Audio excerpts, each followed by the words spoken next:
I wonder how they came up with that number. 50 was too round, so just tack on another 5. After a couple of beers, like, just double it, man. 20% social housing aspect in the new buildings. We went into quite a bit of detail in the pod about this. And then I had heard the story about Curve building in Vancouver that just went into basically foreclosing and receivership now. Just check this out. The project was approved by City in Vancouver in 2022, but has yet to reach the construction stage. Earlier this year, the developer secured approval to cut the planned social housing units in exchange for a $55 million cash in lieu payment. So they had to pay $55 million to the city to not have social housing, like a luxury building, probably the richest part in Vancouver. And then now it's in receivership. Wonder why. That is insane. Like, that is just kind of the theme of this show is like one person's not speaking to the other person. Like, we need to build units. We need developers to like be part of this solution. And they're just being handcuffed with like crazy policy. That is so crazy. Like $55 million. So that ups the price of all those units. On one hand, you're going to bitch that the units are too expensive, but then you're also going to up them all by, what is that? How many? I don't even know how many units are in that project, but it's got to be $300,000 or $400,000 a unit just to pay for that. But then where does that money go? It gets allocated to social housing elsewhere in the city.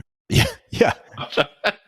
I'm not sure about that. That was a tongue in cheek. But now that the economy is like getting tighter and things are getting squeezed, we get to hear all these crazy stories and like pay attention to them. And it's just like, wow. Another funny thing about this Curve is it was just vacant lots before. It wasn't like they kicked anyone out. They're putting more housing in, and government, in this case, the City of Vancouver, says $55 million to not have social housing where it doesn't really fit in anyway. I wonder how they came up with that number. 50 was too round, so just tack on another 5. After a couple of beers, like, just double it, man.